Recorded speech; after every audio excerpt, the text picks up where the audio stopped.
Media की खबर का हुआ असर। लगातार खबरें प्रसारित होने के बाद जागा प्रशासन। नान की प्रभारी अधिकारी रिंकी साहू को पद से किया भार मुक्त। लेकिन सवाल आखिरकार परिवहन में क्यों लगाया शासन को करोड़ों रुपए का चूना। इन दिनों मध्य प्रदेश सहित पन्ना जिले में गेहूं खरीदी हो रही है और ऐसे में किसान अपनी फसल को गेहूं खरीदी केंद्र में बेचने के लिए जा रहे हैं।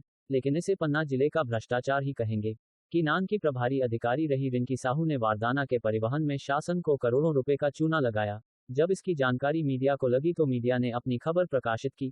खबर के बाद आखिरकार जिला प्रशासन के आला अधिकारी जागे और आनंद फानन में रिंकी साहू का पदभार मुक्त करते हुए जिला खाद्य अधिकारी देवेंद्र खोबरिया को प्रभार दिया गया। अब सवाल यह है कि आखिरकार जो शासन को कई करोड़ का परिवहन के वरदाने में चूना लगाया गया है, उसकी भरपाई आखिरकार करेगा कौन।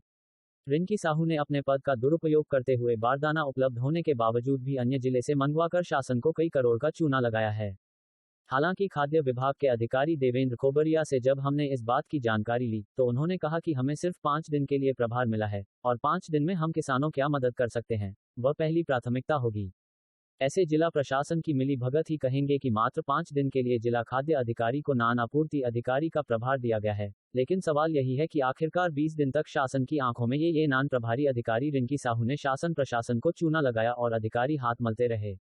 मीडिया देखिए, शासन ने मैं जिला आपूर्ति अधिकारी के पद पर यहाँ पदस्थ हूँ और क्योंकि शासन ने मुझे डीएम नान का प्रभार भी दी है तो मेरी प्राथमिकता होगी कि अपने पदी दायित्वों के साथ साथ उस पद का निर्वहन भी सुचारू रूप से संचालित करूँ। अभी सबसे चैलेंजिंग और ज्वलनशील जो मुद्दा है किसानों से जुड़ा हुआ मुद्दा है, समर्थन मूल्य पे हमारी गेहूँ की खरीदी चल रही है। तो मेरा सबसे मुख्य उद्देश्य और लक्ष्य रहेगा, नागरिक आपूर्ति निगम के प्रभार मैं संभाल लिया हूं, कल ही मैंने ज्वाइन किया हूं, तो मेरा उद्देश्य रहेगा कि जो भी हमारे किसान बंधु हैं जिन्होंने समर्थन मूल्य पर गेहूं का विक्रय किया है और जो समितियां जो उपार्जन कर रही है जिसके वजह में शासन कमीशन देती है, तो वो सर्वोच्च प्राथमिकता में मेरा ये रहेगा कि संबंधित किसानों को समय पर भुगतान हो जाए, संबंधित समितियों को भुगतान हो जाए। इसके साथ साथ चूंकि पीडीएस का संचालन भी खाद्य विभाग के अंतर्गत होता है, पर नागरिक आपूर्ति निगम खाद्यान्न प्रदाय केंद्रों से उठा के उचित मूल्य दुकानों तक भंडारण कराने की जवाबदेही नान की होती है। तो वो भी मेरा प्रयास रहेगा कि समय पे सारा खाद्यान्न उचित मूल्य दुकान में पहुंच जाए और समय पे हितग्राहियों को वितरण हो जाए। जब तक शासन मुझे इस दायित्व का निर्वहन करने के लिए रखेंगे तब तक मैं पूरी मुस्तैदी से, पूरी ईमानदारी से अपने पदी दायित्वों के साथ, डीएसओ के पदी दायित्वों के साथ साथ डीएम एमपीएससीएससी जो नान के रूप में हम जानते हैं उसके दायित्वों का निर्वहन करेंगे। सर, जिले में पूरी तरह से पूरे जिले में किसान लगातार परेशान हैं, कहीं ना कहीं उपार्जन को लेके भारी मात्रा में अनियमितताएं चल रही हैं। ऐसे में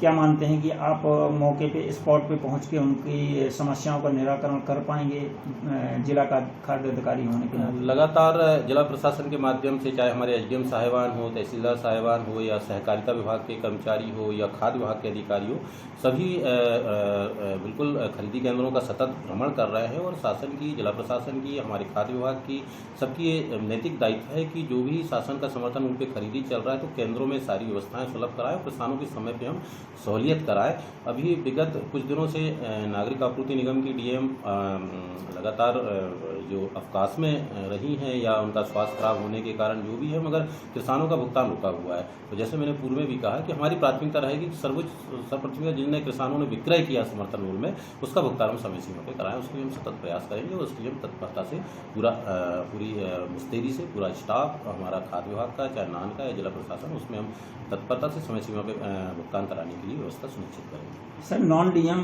लगातार मीडिया की सुर्खियों में रही हैं, उसके बाद जब मीडिया की खबरों को प्रसारित होने के बाद उन्होंने मातृत्व अवकाश लिया था, तो क्या पहले अवकाश पे नहीं जा सकती थी? आनंद फानन में आपको चार्ज देना पड़ा उनको?